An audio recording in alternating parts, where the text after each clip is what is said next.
분데스리가가 지난 라운드를 끝으로 잠시 겨울 휴식기에 들어가는데 해리케인이 분데스리가 전반기 동안 정말 괴물과 같은 모습을 보여줬거든요. 수비 라인에서의 괴물은 김민재라고 한다면 공격 라인에서의 괴물은 해리케인이었어요. 해리케인의 전반기 성적을 살펴보면요. 분데스리가에서 15경기 21골과 5개의 도움, 15경기 동안 26개의 공격 포인트를 기록했고요. 챔피언스 리그에서는 6경기에서 4골과 3개의 도움을 기록했습니다. 그래서 이번 시즌 총 22경기에서 25골과 8개의 도움, 33개의 공격 포인트를 기록하고 있어요. 정말 어마무시한 성적이죠? 그러다 보니까 당연히 분데스리가에서 기라시가 17골을 넣었는데도 불구하고 득점 1위는 21골의 해리케인이고요. 어시스트에서도 해리케인이 분데스리가에서 4번째로 많은 어시스트를 기록하고 있거든요. 그래서 유럽 5대 리그의 성적을 살펴보면요. 리그만 놓고 봤을 때 득점 1위가 당연코 해리케인입니다. 유럽 5대 리그에서 해리케인 21골, 두 번째가 음바페 18골이거든요. 그런데 아무래도 리그안과 분데스리가의 차이를 감안하면 해리케인이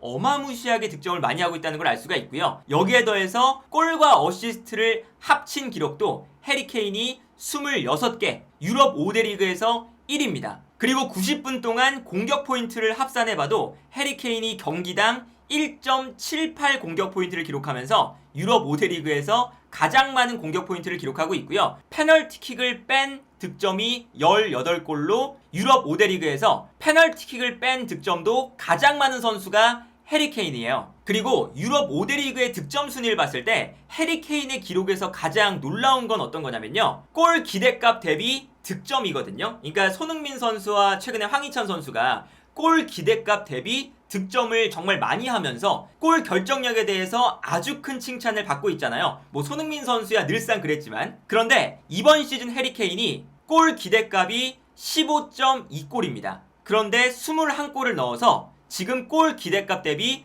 플러스 5.8골을 넣고 있어요. 그래서 유럽 5대 리그에서 이 득점 순위 안에서 가장 골 기대값 대비 득점을 많이 한 선수도 해리케인입니다. 손흥민 선수와 황희찬 선수의 기록을 보면 황희찬 선수는 골 기대값 대비 플러스 3.9골, 손흥민 선수는 플러스 3.7골이거든요. 손흥민 선수와 황희찬 선수도 어마무시하게 득점을 잘하고 있는 건데 해리케인은 플러스 5.8골이니까 해리케인의 이번 시즌 퍼포먼스가 정말 엄청나다는 것을 피부로 느낄 수가 있고요. 그리고 사실 해리케인의 존재 자체가 바이에른 뮌헨이 경기를 운영할 때 아주 큰 도움이 되거든요. 이번 시즌 바이에른 뮌헨이 경기가 답답했던 경기들이 조금 있었잖아요. 그럴 때마다 해리케인이 득점을 성공하면서 일단 승점을 쌓게 되는, 그러다 보니까 해리케인의 이 리그에서의 21골 중에서 결승골이 상당 부분 차지하고 있습니다. 일단 득점의 임팩트도 엄청날 뿐만 아니라 바이에른 뮌헨이 레반도프스키가 이적한 다음에 가장 큰 문제가 어떤 거였냐면 9번 공격수가 없기 때문에, 최전방에서 버텨주는 선수가 없었기 때문에 빌드업을 할 때 문제가 생겼었어요. 예를 들어서 해리케인이 없을 때 이 최전방 공격수 자리에 뭐 마네도 뛸 때가 있었고 슈퍼모팅이 뛸 때도 있었는데 아무래도 레반도프스키처럼 버텨주는 플레이가 없어지다 보니까 어떤 현상이 나왔냐면 바이에른 뮌헨이 후방에서 볼을 소유할 때 상대팀이 과감하게 라인을 올리는 현상이 나옵니다. 아무래도 앞쪽에서 버텨주는 선수가 없으니까 편안하게 라인을 올리게 되고요. 라인을 올리니까 바이에른 뮌헨이 전방 압박을 강하게 받을 수밖에 없었거든요. 그런데 해리케인이 이번 시즌에 바이에른 뮌헨의 9번 공격수를 합류하면서 어떤 현상이 나오냐면 바이에른 뮌헨이 후방에서 빌드업을 전개하다가 빌드업이 막히면 그냥 해리케인에게 한 번의 롱패스를 건네주는 장면이 나와요. 그런데 이렇게 단순하게 간다 하더라도 해리케인이 볼을 받아서 상대 수비수에 둘러싸여도 지켜낼 수 있는 힘이 있으니까 한 번에 볼을 받아준 다음에 여기서 돌아서는 순간 앞쪽으로 뛰어들어가는 빠른 자네, 코망, 무시알라 이런 선수들한테 패스를 뿌려주면서 한 번에 탈압박이 되고 상대 입장에서는 라인을 올리기가 매우 무서워지게 되는 거거든요. 이거는 사실 토트넘이 그동안 뭐 콘테라던가 무리뉴 수비적인 감독을 만났을 때 손흥민과 케인 이 두 명의 선수가 있기 때문에 그냥 해리케인에게 한 번에 보내주고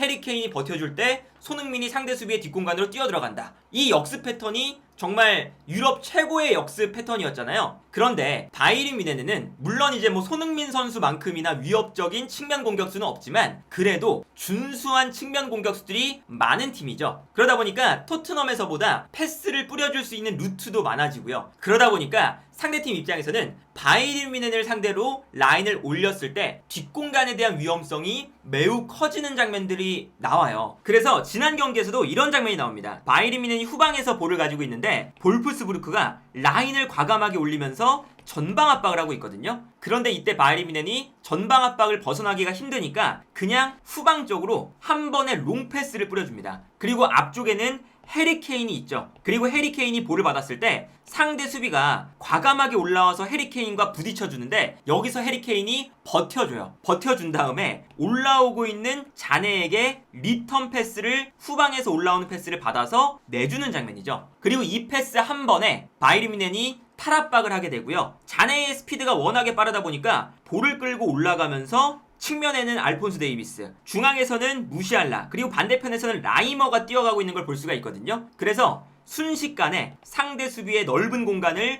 활용하게 되는 것을 볼 수가 있습니다. 그리고 이런 장면이 이번 시즌에 많이 나오죠. 이 장면도 보시면요, 그냥 단순하게 해리 케인에게 한 번의 패스를 보내주고 있어요. 그런데 한눈에 봐도 상대팀의 수비 라인이 엄청나게 높죠. 일단 이게 분데스리가의 특징이기도 한데 라인을 올려놨을 때 그냥 해리 케인이 버텨준 다음에 좌우 측면에 뛰어들어가는 선수가 있습니다. 그러니까 여기서 해리 케인이 몸싸움에서 이긴 다음에 몸만 돌려내면 이제 이 장면에서도 완전히 몸싸움에서 이겨서 상대 수비수가 좀 약간 나가 떨어져 있죠. 그러다 보니까 뛰어나가는 선수들을 향해서 해리 케인이 한 번의 패스를 찔러주고요. 이 패스가 들어가면 상대 수비 뒷공간이 완벽하게 무너지는 것을 볼 수가 있었습니다. 그리고 해리 케인이 워낙에 패스도 좋고요. 그리고 버티는 능력이 좋다 보니까 빌드업을 하는 과정에서도 해리 케인을 많이 쓰고 있어요. 그러니까 예를 들면 이제 이런 장면이죠. 해리 케인이 약간 내려와서 볼을 받고 있는데 해리 케인에게 먼저 볼을 주고 나머지 선수들이 전방으로 뛰어갑니다. 그러면 해리 케인이 이 공간에서 볼을 잡아서 분명히 볼을 잡았을 때 주변에 상대 선수들이 둘러싸고 있거든요. 여기서 정말 완벽하게 둘러싸인 상황에서 우직하게 밀고 나가고요. 우직하게 밀고 나가니까 어쩔 수 없이 상대팀이 반칙을 하는 장면이 나와요. 그래서 바이에른 뮌헨이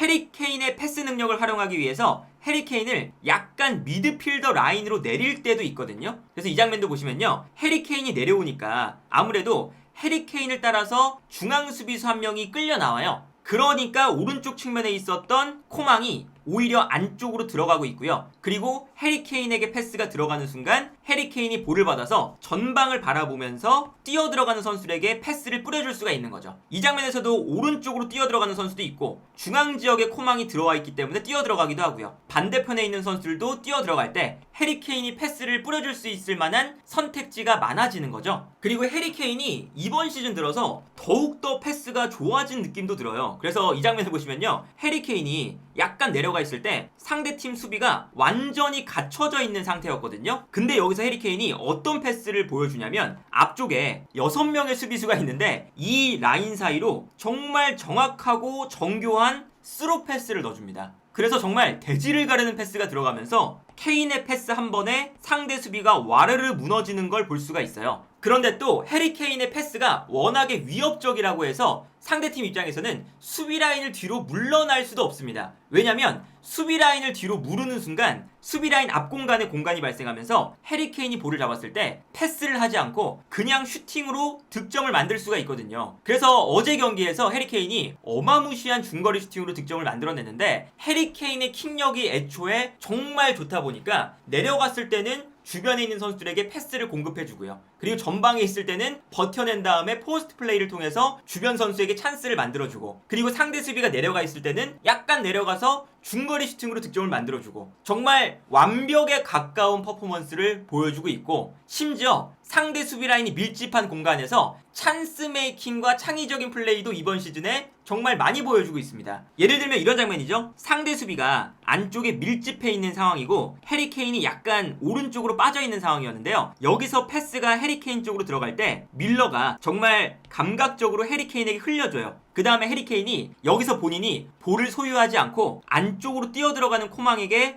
원터치 패스를 정말 감각적으로 내줍니다. 순간적으로 해리 케인이 볼을 잡으니까 상대 수비수들이 해리 케인에게 쏠려 있었는데 해리 케인의 패스가 절묘하게 들어가면서 1대1 찬스가 나오고 여기서 득점이 만들어지는 걸 볼 수가 있었죠. 당연하게도 해리케인이 프리미어리그에 있을 때도 득점과 도움에 모두 다 뛰어난 선수였지만 분데스리가로 건너와서도 정말 괴물과 같은 퍼포먼스를 보여주면서 특히나 바이에른 뮌헨이라고 하면 거의 유럽의 모든 팀과 만났을 때 공격적으로 경기를 펼칠 수 있는 팀이잖아요. 그러다 보니까 해리케인의 이 득점과 어시스트 능력이 더욱더 극대화가 되고 있고요. 뭐 이번 시즌 전반기만 따져봤을 때 가장 뛰어난 활약을 펼친 선수를 꼽아봐라 라고 했을 때 해리케인을 단연코 1순위로 뽑을 수 있을 정도로 해리케인이 어마무시한 퍼포먼스를 보여주고 있는 상태다. 그래서 이번 시즌 해리케인이 어떤 성적으로 끝날지는 모르겠지만 현재까지 해리케인의 모습을 보면요. 해리케인은 지금 바이에른 뮌헨으로 이적해서 해리케인이 그동안